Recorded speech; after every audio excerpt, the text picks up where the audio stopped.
Welcome to the Windows 101 lecture. My name is Owen Redwood. I'm with Hack All the Things, and this lecture is part of the Offensive Computer Security OpenCourseware.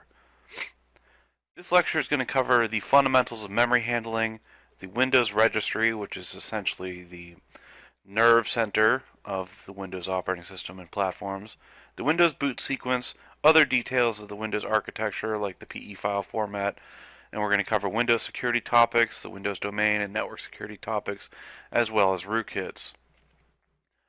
Some of the books that I've used over the years to build these lectures are worth noting. The Windows Internal series, I think it might be on 7 or 8 right now, is essential to doing any Windows system administration or security work. Similarly, learning the internals of an operating system, or rather a target, is very useful to use resources that have an offensive mindset. Now, towards that, I would recommend the rootkit arsenal as well as designing BSD rootkits. Although BSD rootkits is not Windows specific, it certainly has many parallels that and insights to offer that are universal across kernel exploitation. So let's start with the fundamentals for a single process and how its memory is handled, and then dive down deep. So each process gets a virtual address space. The size total will differ depending on if it's 32-bit or 64-bit, and is typically not shared between other processes by default. There's within it a partition for the process itself, operating typically in user land, and then a separate partition for system level functionality, or rather kernel land. So let's dive down and explore how these partitions are enforced, because we don't want user land activities to access the resources of the kernel land. That's typically a security problem. So this enforcement is typically done at the hardware level, either by segmentation and or paging in an operating system. Windows here uses both, but typically uses paging more often. Paging is simply dividing memory into small partitions that are each the same size and grouping these partitions as into page frames. Each page frame may have a specific use, and there may be a number of page frames per virtual address space. In other words, per process. So when a process is loaded, it gets divided into all these pages, and these pages are then all loaded into the frames. The advantages to this are it's transparent to the programmer. He or she doesn't have to do any extra overhead to accommodate or facilitate this. There's no separate protection, there's no separate compiling of each page frame, and there's no shared code that has to be managed or worried about. Segmentation is different. Segment sizes can be completely variable, and instead of having the partitions be singular chunks or pages that are all the same size, you can allocate it for whatever size you need. So that involves programmer overhead. They have to be involved to dictate what they need in terms of size for the either inputs or temporary space and calculations used by the process itself. And they can have varying amounts of protections. They can each have their individual protections or have shared permissions enabled for multiple processes to interact with them. A common term that almost anyone taking this class should be familiar with is a term called segmentation faults. And these occur whenever data is read or written in a manner that is prohibited by the address space permissions or the segment permissions. It's also more commonly known or referred to as seg faults in general. So, the Windows NT family spans across Windows 2000 to Windows 8 and now more recently Windows 10. And each of these use some core layers and or components of the Windows architecture, most commonly NTDLL.dll, as well as the Win32 API. They all do Windows NT domains similarly, as well as workgroups, and typically have some Active Directory features. So Windows has always been a multi-tier design with multiple layers going on in kernel space as well as user land. It's mostly implemented in C and C++ with the lower level stuff in the kernel happening at the assembly level. And the hardware abstraction layer exists to kind of make peripherals and third-party hardware and drivers more universally plug and play, and it does that by isolating chipset dependencies and abstracting it all out. And the operating system has been designed to support multiple architectures, MIPS, ARM, x86, etc. But as a security note, from each Windows version to the next, there's typically a large amount of backwards compatibility going on. There's been historically many vulnerabilities that have been inherited from one OS version to another, and backwards compatibility in general is typically just regarded as the bane of security. It typically, once it becomes legacy, no security, code auditing, or maintenance occurs in these components. They just get inherited into the successor and left as is, which means that any vulnerabilities that exist within them, even if they haven't been found yet, then become a problem in the successor targets, or in this case, operating systems. So let's cover some historical vulnerabilities attributed to backwards compatibility issues. Probably the most notable is NTLM, aka Landman Password Hash Format, which is notorious for being super easy to crack. Next would be the Windows meta file exploitation problem. Windows meta files allow you to essentially make images like JPEGs and GIFs actually also be interpreted as EXEs, so getting a target victim to double click on an image might instead run an executable should they have downloaded it. The PE file format over the years has had several problems that have been exploited by malware. SNMP, which is Simple Network Management Protocol, but I also teach it as Security is Not My Problem protocol, has decades of vulnerabilities and attacks associated with it. It is a huge information leak in even the most benign case.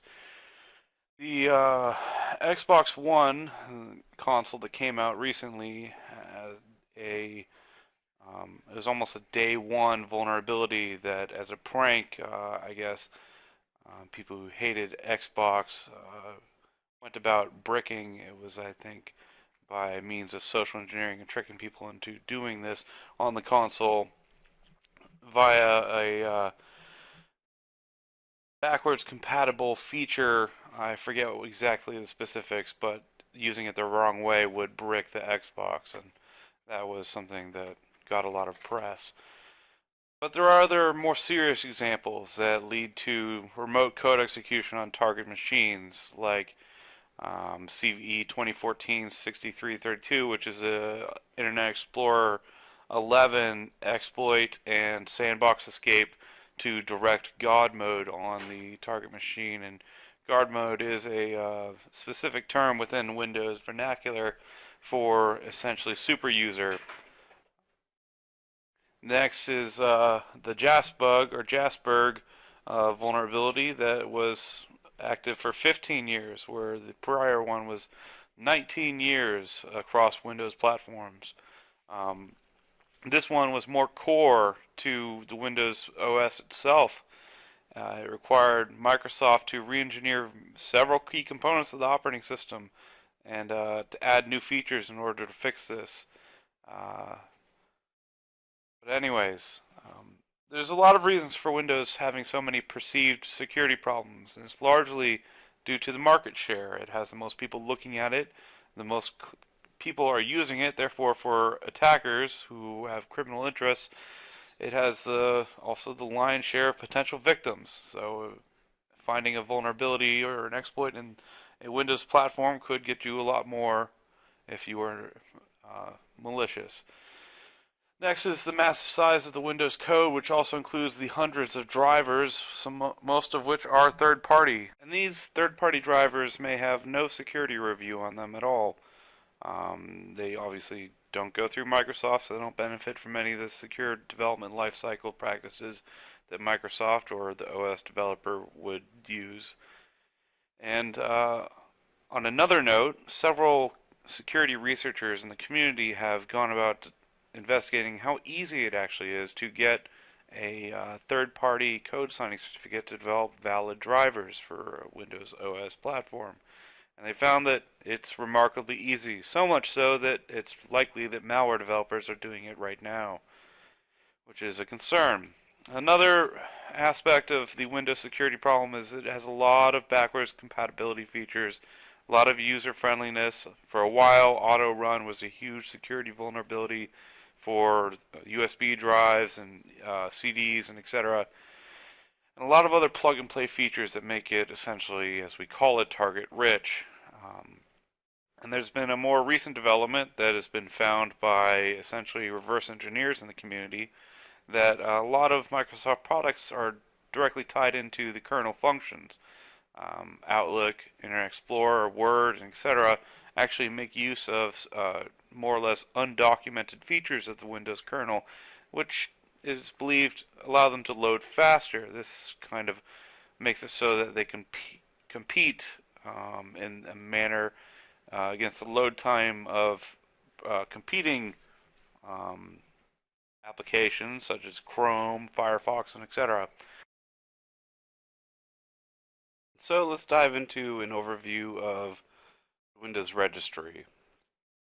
So the registry is essentially a database for information, settings, and configurations for everything.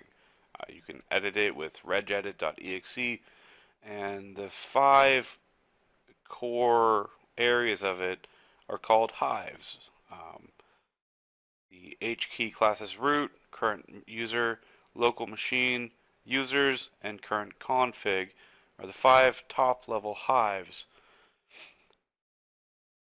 And these main 5 hives, along with other sub-hives, provide the Windows operating system layers and components everything it needs to know to perform access control, group policy decisions, local security settings changes and rules, permissions, evaluations and changes, and user access control and user rights assignment. Essentially, any form of security setting or check comes through checking the registry. So the top 5 hives are usually visible by default. They're associative arrays that hold typically text, but sometimes just abstract data. Sometimes CD keys is what most people would be familiar with. But more importantly, you should note that they can also store subhives and other forms of collections. HKey class is root. HKey stands for hive key, sometimes just shortened down to HK in other notations. Contains all the file type associations, so what files should be opened with what applications. HKey current users contains all the preferences for the currently logged on user, and the main supporting files for that outside of the hive are ntuser.dat and ntuser.dat.log, which logs basically changes to this and other user activity. HKey local machine is one of the most important hive structures in the registry. It works with other hives to store all the information related to software and hardware on the current local machine and security information that pertains to it. Also plug and play information as well as HAL info, otherwise known as hardware abstraction layer information, is gathered here to catalog and enumerate all of the system's hardware. This is one of the primary hives that you will see if you open up the control panel and view the system's hardware and other system properties. It will be pulling data that's been populated inside the local machine hive. Now, it works with the system, software, security, as well as SAM hives to coordinate this information as well for primarily security reasons. And in general, these hives are actually sub-hives of the local machine hive, which is sometimes just known as the HKLM hive. They each have their own corresponding files along with the .log and .sav, um, and they are typically stored in whatever directory maps to the shortcut for system root in the system32/config files. That's typically where you will find all registry files. Now, HK users contains data for every single user that's authorized on the device. This information will also be stored in the SAM, which is the Windows Security Account Manager. And so, similar to Linux, it will contain everything that the operating system needs to know for that user's environment. So, you'll have information on what their desktop settings, resolution, what environment permissions and configuration they should have, as well as default program settings and other network permissions and printers that are allowed to the user. HKey current config contains other PNP information outside of HKey local machine about the system's hardware devices, but this is specially focused on any devices that are utilized during the Windows boot process and startup process. Now, it's important to note that each time a user logs on, a dynamic hive is built under HKey users. It is not statically just saved and reloaded every single time. It is rebuilt every boot. So let's cover the Windows boot process. So the Windows boot process is a lengthy process until Explorer.exe runs and a graphical user environment is provided to the user.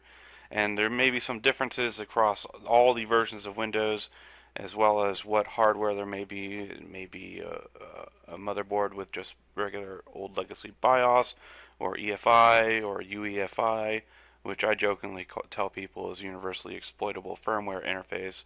But we're going to cover on the general principles that should hold true in any case. So when the processor boots, when the hardware first boots, it's going to be operating in 16-bit real mode, which effectively means there's no memory permissions or security. Everything is flat, and the processor can access, or at least the code can access, any aspect of memory in the system at this point. So the very first thing that will happen is the power on self-test. The processor isn't necessarily operating at this point. It's checking diagnosis and making sure it's spinning up correctly.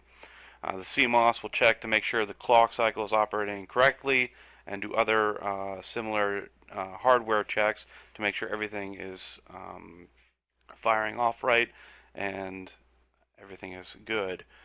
At this point, afterwards, there will typically be a context switch done by the UEFI or EFI module to load in any other firmware for devices at this point.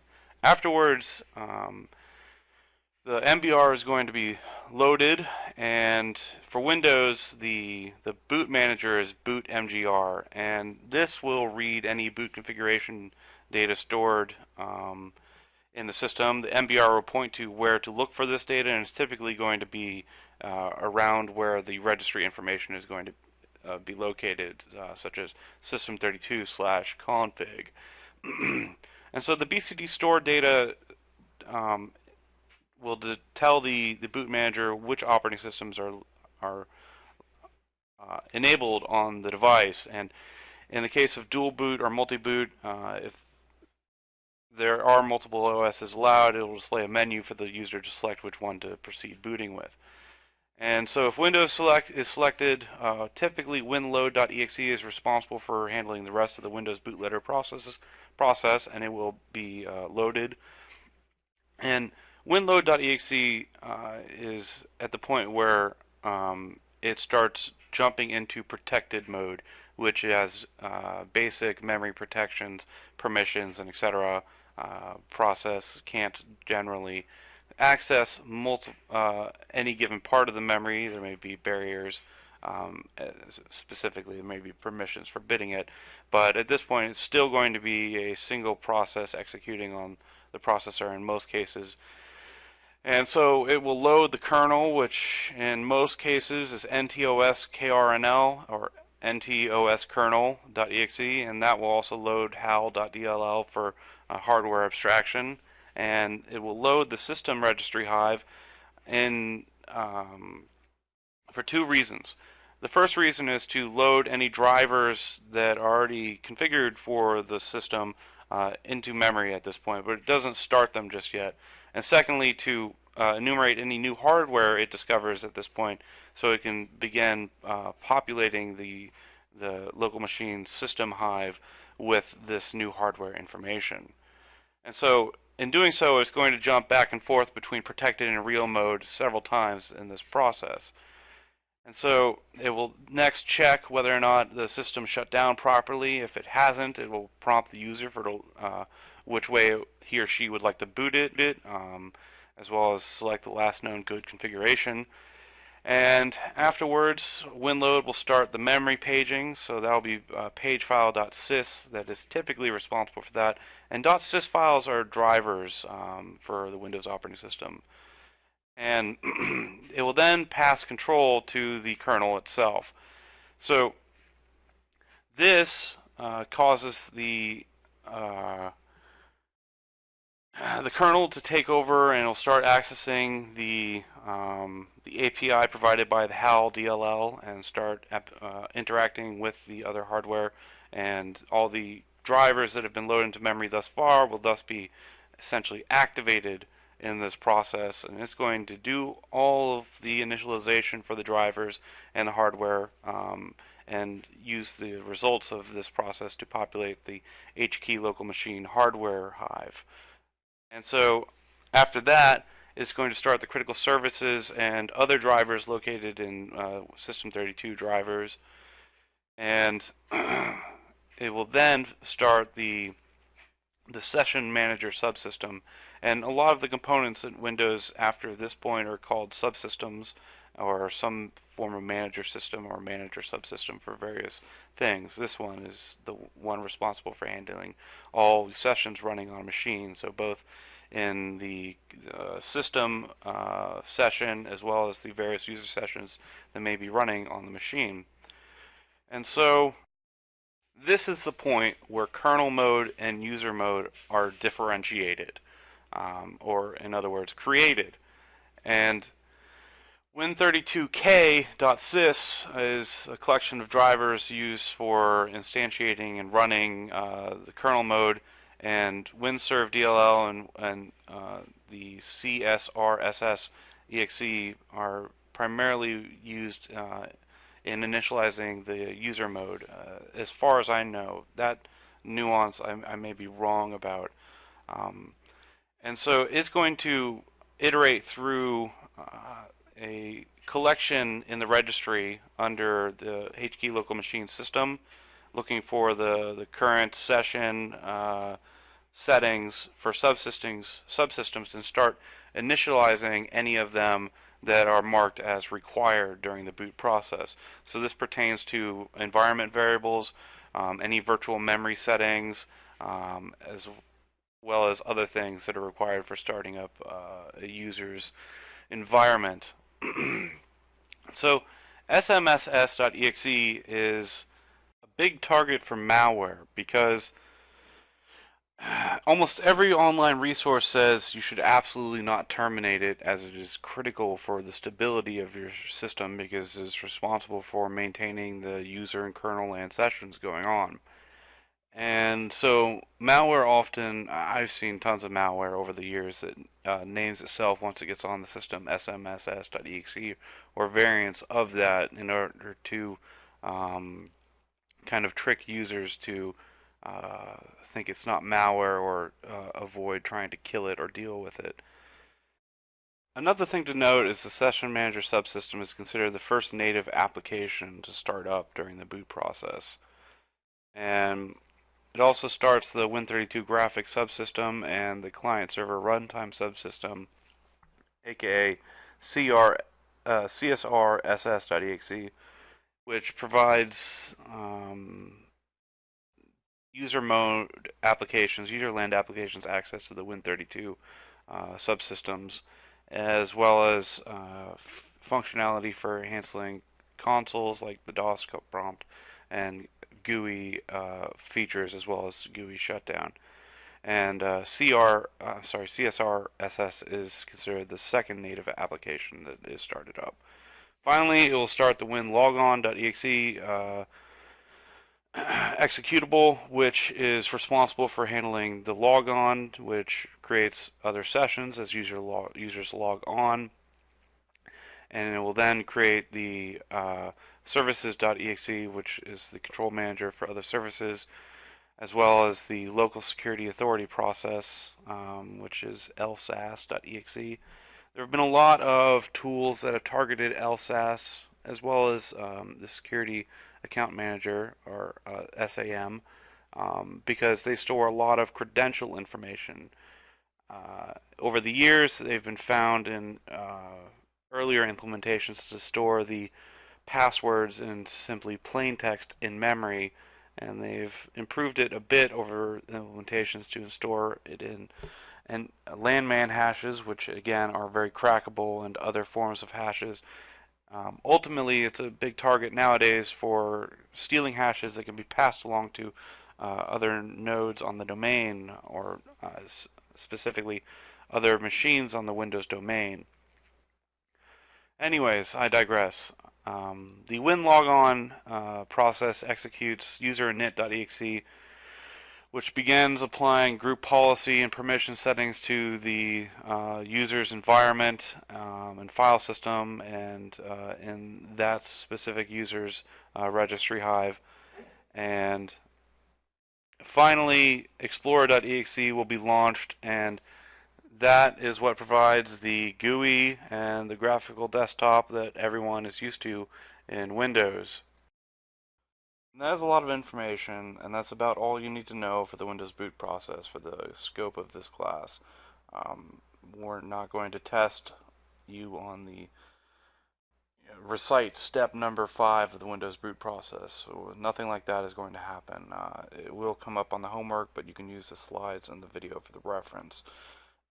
The rest of this lecture video is going to be a mix of lecture video from the 2013 iteration of the course, where the content is still correct and relevant. And so you'll notice that the mic quality will change, and there will be an audience question here or there, and some other background noise. And without further ado, it's going to resume right now. So subsystem startup is started by also the session manager subsystem, and let's get into that. This big ugly graph is from Windows XP in 2000 era. I have another similar one for Vista and 7. At the top you have user mode. Above this line, at the bottom you have kernel mode. All basically user mode systems and services interface with the kernel through two APIs. The first one's the Win32 API. The second one is the NTDLL API. This one is basically closed source and undocumented by Windows, and they provide the Win32 API, which is all these subsystem DLLs, to communicate with the NTDLL, and that handles communicating with the kernel. Basically, it's just a programming interface for how Windows handles everything. So here's the one for current systems, Windows 7 and Vista, and you can see much better in this diagram that all these subsystems, whether it's environmental subsystems, applications, service subsystems, or system process subsystems, they all communicate with the kernel through Windows DLLs. Very rarely do they ever bypass an NTDLL. NTDLL usually handles all communications with kernel for anything in user mode. Question? So is it common back to like corrupted DLL? Yes. Those are good communications with kernel? Yes. We'll get into rootkit design and how all the horrible things that can happen to Windows actually happen. Yes. I'm assuming there's an API that NTDLL uses. Yes, it is. is it common for malware to bypass NTDLL and try to interact with that API directly? Basically, the internal kernel API, just like NTDLL, NTDLL's API is undocumented by Microsoft. It's well documented on the underground. The kernel API, basically system calls and stuff like that, there's sufficient documentation out there because third parties have to program drivers, and they basically have to know how I/O request packets are sent. That's basically when drivers operate, they send packets between each other and processes. Packets don't just really don't extend to the internet. They also apply to the workings of an internal system. Basically, on a motherboard, everything operates on a bus, and that can be seen kind of as like a medium that everyone shares. So they have to share it by sending packets, just like we share connections to the internet. So there has to be sufficient documentation for that, for third parties to develop drivers. But for some of the really core systems, Windows actually goes so far to obfuscate many of the binaries for things, especially for things to protect and harden the kernel. Because once you get a rootkit at some level, you have ring 0 access. We discussed it in the last lecture. A lot of you guys weren't here. Ring 0 access is the highest level access you can have within an operating system. User mode is at ring 3. There are things that exist above ring 0, such as ring -1 and -2, which is basically BIOS and SMM. We might get to that. So if you're operating at ring 0 and you have some sort of control over the system, you can turn off other things that are ring 0, such as system security protections. And we'll get into that. So you can see that NTDLL basically handles communication to the system service dispatcher, and basically there's a system call that's an interrupt that's basically sysenter that is called at the assembly level every time there's a switch from user mode to kernel mode, and I'll show you guys that in the rootkit section. And then there's all these managers. There's advanced local procedure call tables. There's configuration manager. There's process manager that handles scheduling and process control. There's the memory manager. And there's the security reference monitors. There's plug and play manager, object manager, and et cetera, et cetera. And then there's the kernel and the hardware abstraction layer. So those Windows DLLs at the top, the subsystem DLLs at the top, those make up the Windows 32 API. They're very well documented. They're provided for people to have just enough information to program basically anything they want on Windows. And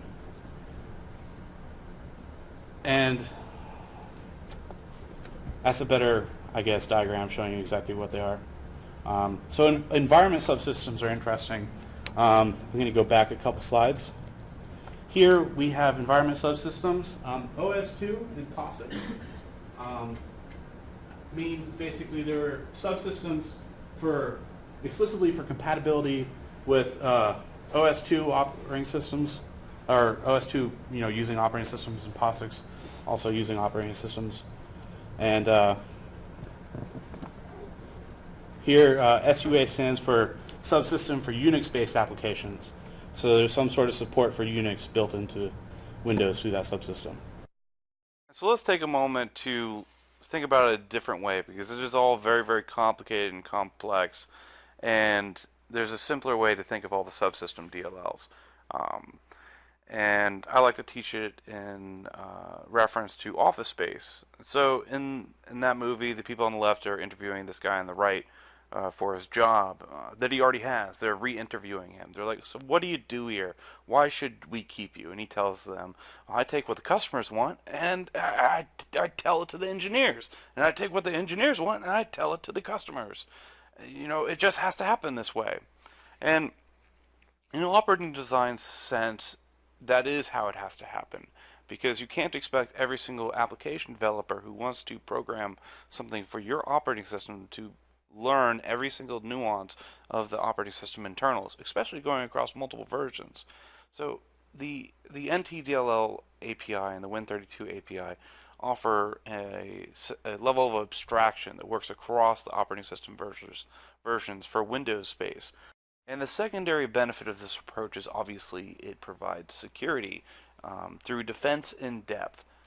By not exposing the Windows internals for, say, network access, file system access, changing or checking security permissions, it allows for perhaps discrepancies across the Windows implementations from 3.1 to the most recent to not necessarily be exposed to the mishaps or bad coding of applications across the versions of Windows. And that, in a sense, also offers a third benefit of stability. So this is the breakdown of the 8 categories of functions that are provided by the Windows 32 API. There's not 8 files for the Windows 32 API, but there's 8 basically categories of things that it does. There's the base services for file system handling, handling devices, also processes, threads, and error handling. There's advanced services for dealing with the registry, basically power management as well. There's also service management and user account management. There's graphic device interface functions, basically for handling monitor output, also as printers. Then, aside from that, there's the user interface, so Windows buttons, menus, scroll bars, etc. There's also the common control library, which basically handles loading bars, status bars, toolbars, and tabs. It's very related to the user interface library. Then the common dialog box is basically dialog boxes Windows encountered an error. Would you like to send Microsoft some info so we cannot do anything about it? Kind of dialog boxes. Then there's Windows Shell functionality, which handles operating system shell. And that's handled in those DLLs, Shell 32 and Shell WAPI. And then there's finally network services for handling all sorts of things, and that's predominantly Net API 32. But I think the main files break down to the ones that are most commonly used are kernel32.dl. That is not kernel mode DL, that's for user mode. It exports most of the Win32 base API, predominantly memory management, input output, process handling, and synchronization, and also user 32.dl, which handles exporting functions that create and manipulate the Windows user interface. So let's get to NTDLL. Like I said, it's mostly undocumented by Microsoft, but it's historically been well documented across all versions of Windows. I don't know about 7. I haven't looked into any of that on the underground. The majority of applications do not directly call NTDLL.dll. Applications that link or call NTDLL directly are called native applications. Native applications cannot be run or started by the user. So smss.exe and csrss.exe, you can't start them up as the user. So if you try to kill them and then restart them, I think it'll just be BSOD, blue screen of death. So the vast majority of exported functions by NTDLL's API are prefixed with NT. So you have NT display string, NT read file, and NT write file. So the Win32 API function, read file, calls NTDLL's function NT read file. And likewise, write file calls NTDLL's NT write file. It's pretty straightforward. You can imagine why, even though they left NTDLL undocumented, it's pretty easy to figure out what's going on because things are so verbosely named. So let's talk about exported functions because this is how APIs are provided, and you probably haven't covered this in any of your classes.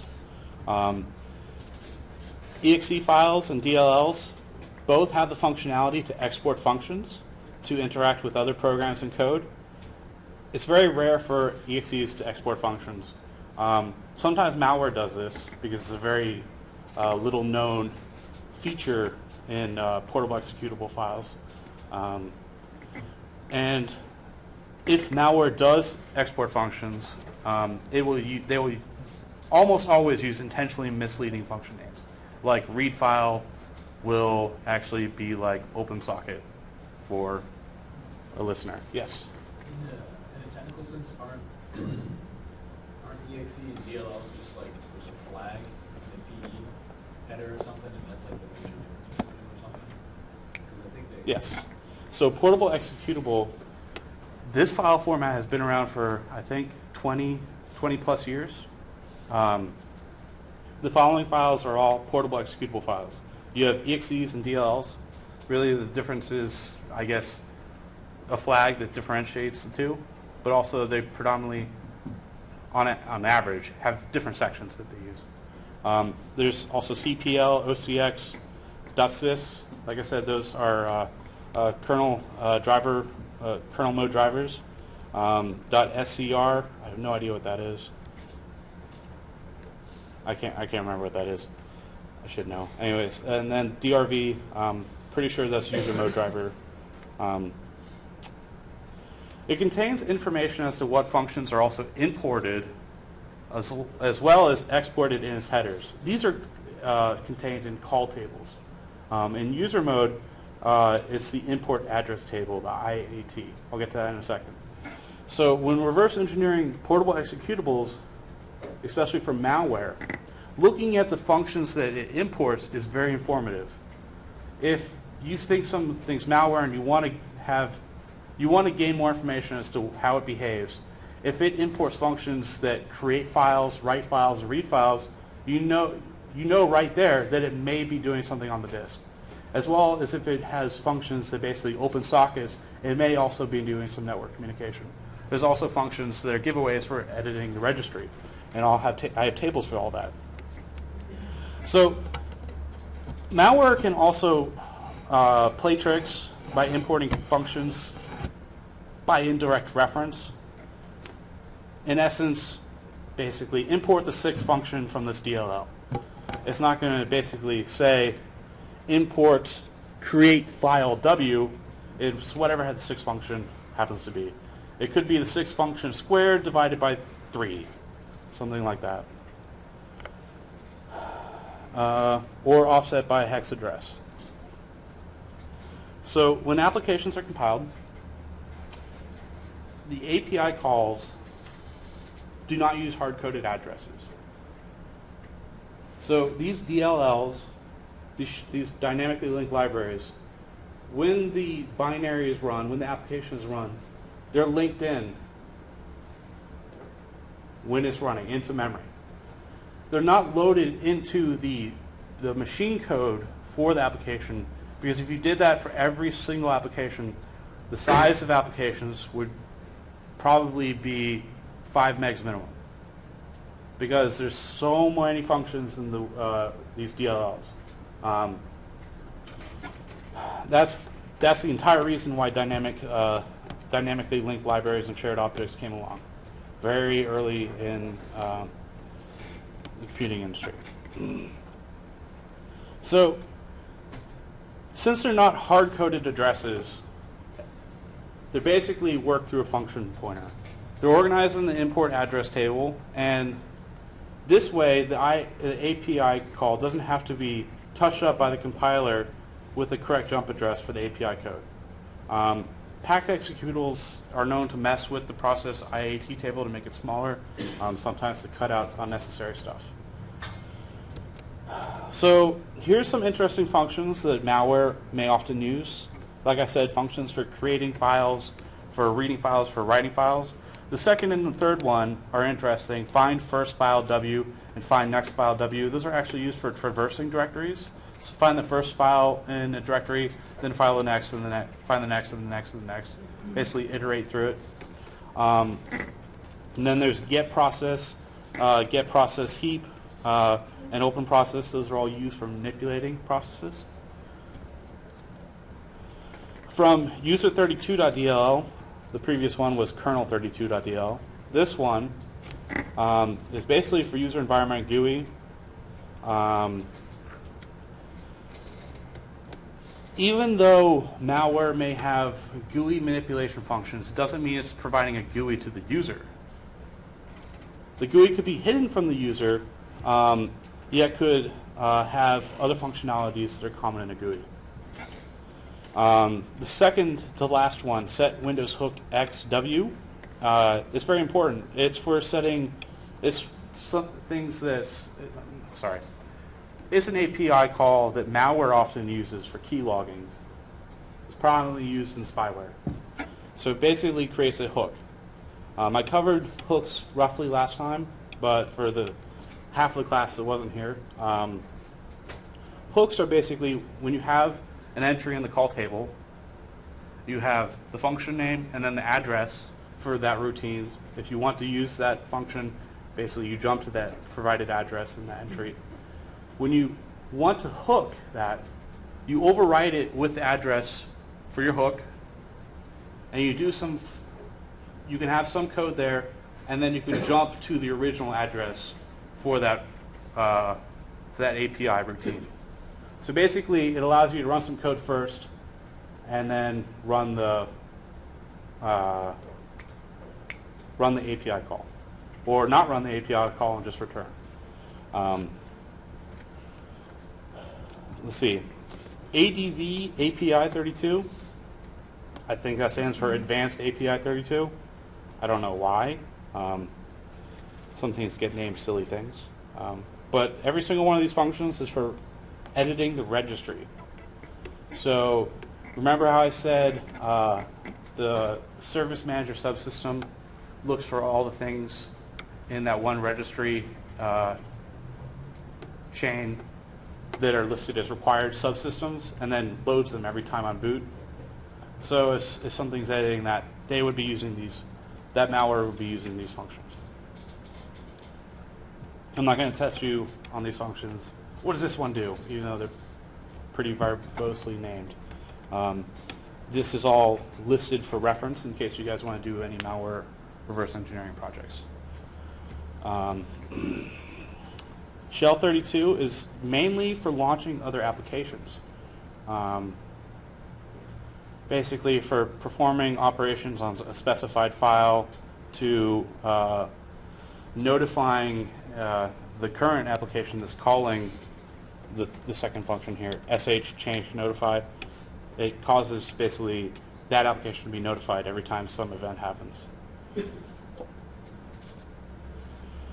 So let's get to security in Windows 7.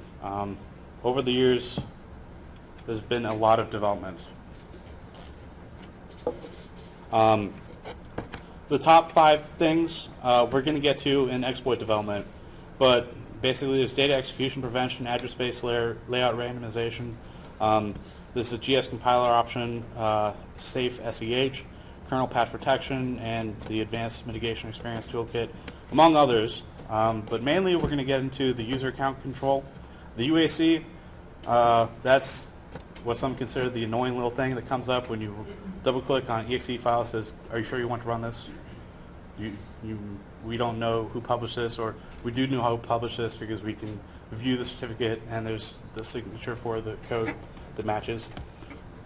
As well as this application wants to open a port through the firewall or make an outgoing connection. Those are examples of the consent prompts. Also prompts for administrator access. The Security Accounts Manager, it is responsible for storing the user's passwords in a hash format.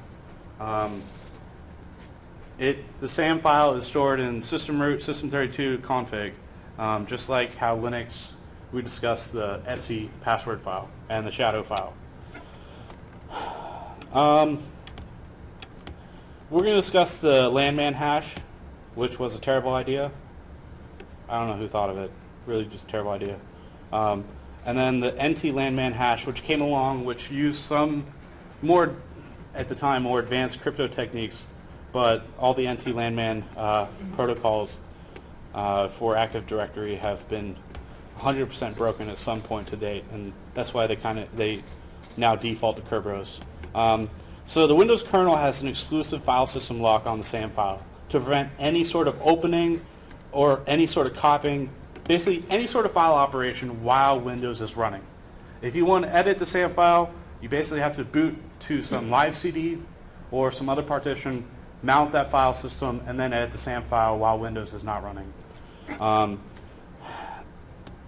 In order to basically add salt, or rather more security, the syskey function was introduced, and the algorithm for this is basically the on-disk copy of the SAM file is partially encrypted with the key, called the sys key, and the in-memory version of the SAM is, I'm pretty sure, not. It should be noted that the in-version memory of SAM can be dumped while Windows is running via the PW dump tool, and I'm sure some Metasploit modules. In Windows 2000 and before, if an attacker simply deleted the SAM file, no passwords were required for login. It's just like, okay, everything looks gravy. So I think better desktop auditing is one of the better things that Windows has provided. The logs for Windows are XML based, and all tasks that are running are tied to an event.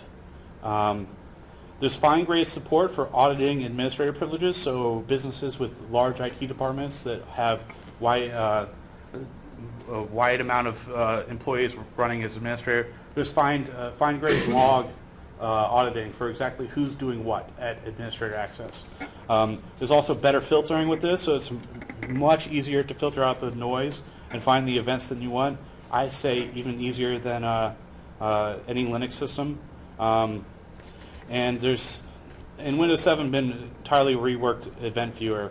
I, however, prefer using Splunk. Splunk is a free tool that basically runs a local web application that provides really nice GUI, really nice chart graphing for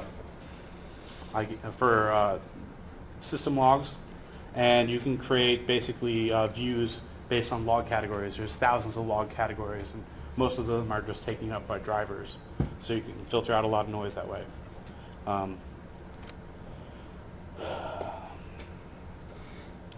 Another thing in modern Windows system is the network access protection.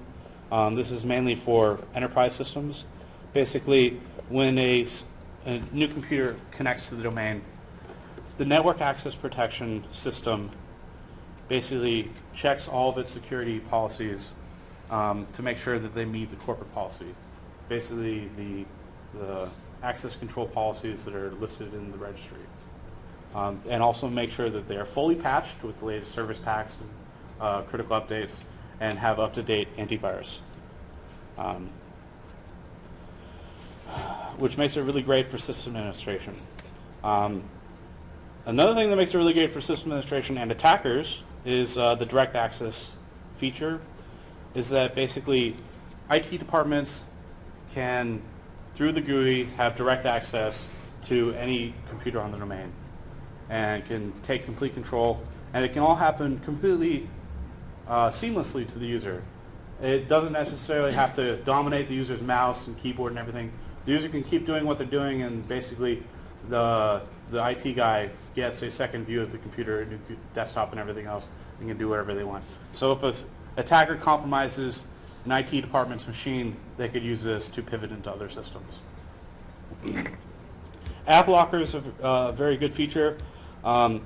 It basically allows for blacklisting, whitelisting applications, and also for enforcing publisher rules based off digital signatures. It helps IT eliminate the unknown and unverified applications in the network, basically keeping your employees from downloading LimeWire and getting your company into trouble, as well as downloading all the malware that comes with that.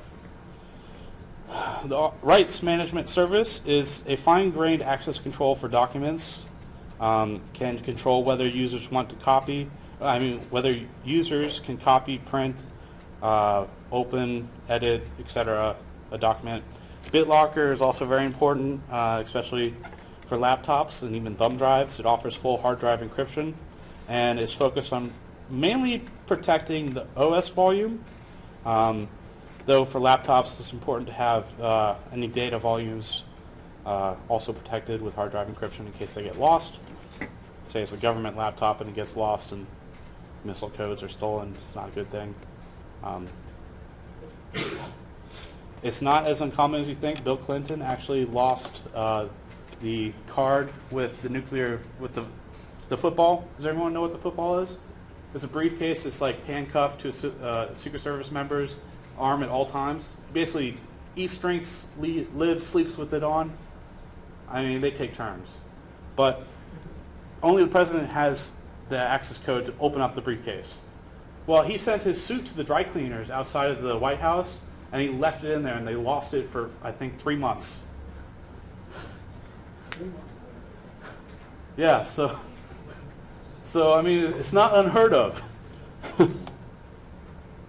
If anyone, you could probably Google that pretty easily. I don't need to find it for you guys. So for things like thumb drives, you could lose it and not find out that you've lost it for weeks, and you could have important documents. So BitLocker is a really great Windows standard feature that can lock down thumb drives. And one of the most important things in system administration that we covered previously is least privilege. Least privilege is implemented through basically the access control lists in Windows. In the Linux lecture, we discussed how access control lists are not enabled by default for all users. So the Unix permission model is owner, group, and everyone else. So if you wanted to give specific permissions to one other user, you'd either have to create a group with just you and him in it, or let him own a version of the file. With access control lists in Linux, it allows you to basically specify specific permissions for that other user and for other different groups. It's very flexible. And so likewise, access control lists in Windows are very much the same. Access control entries are basically entries in the access control lists, and they control or monitor access to an object by a specified trustee. Trustee means basically user. So the main entries, the main information in ACE entries are the SID. It's basically the security identifier for the trustee. It's kind of similar to the UID for users in Linux, which is the user ID. There's the access mask. That's very similar to the permissions mask in Unix. So I'm sure you all have seen like chmod 755 some file. Basically the numbers go through 0 to 7, and they specify basically bitwise permissions for user, group, and other. So there's an access mask that specifies the access rights for files, or rather objects. And then there are 6 types of ACE flags. There's flags to dictate which type of entry it is. And then there's sets of flags to dictate whether the access control entry applies to child containers and directories. And this is somewhat straightforward. It's also very important for application development. So I'm going to try and breeze through the rest and get to the good stuff. So domains, workgroups, and home groups. I'm sure you've heard these terms at some point and wondered what's the difference. So all computers running on a Windows network, all computers running Windows on any network must be part of a workgroup or a domain. They can be part of a home group also, but it's not required. It's required for them to be either part of a workgroup or a domain. So in a workgroup, all PCs are peers. No PC has control of another. That's the main things. In order to log on to a different PC, you must have an account on that PC. Home group, basically you must belong to a work group as well, so all those permissions all those requirements apply. The main purpose here is to make it easier to share pictures, music, videos, documents, and printers. Home group is password protected. Work groups are not password protected. But for home groups, you only have to type it in once when you first add it to the home group. So you can reboot many times. You only have to type it in that one time initially. Domains are what we're going to dive into. So, on a domain, one or more PCs are the domain servers, basically the Active Directory servers. Those are controlled by network admins that use the servers to control the security and permissions for all the computers in the domain.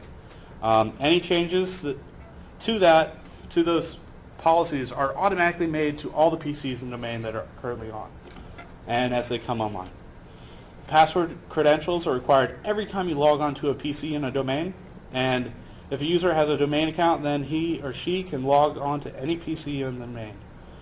Basically, authentication is handled by one of those domain servers. So, history of the Windows domain is basically Microsoft wanted a way to make everything just work seamlessly together. You plug it into the network and you start sharing, collaborating, etc. Started with LANman, then NT LANman. Database history is mainly what everything ships with now is Active Directory. Servers that run Active Directory, the Active Directory servers are called domain controllers. So that handles the authentication and policy for system administrators.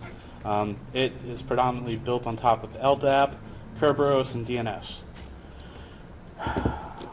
And the stuff at the bottom is just old stuff. So, domain connections can be supported over LAN, WAN, or VPN between networks. That makes it a pivoting target.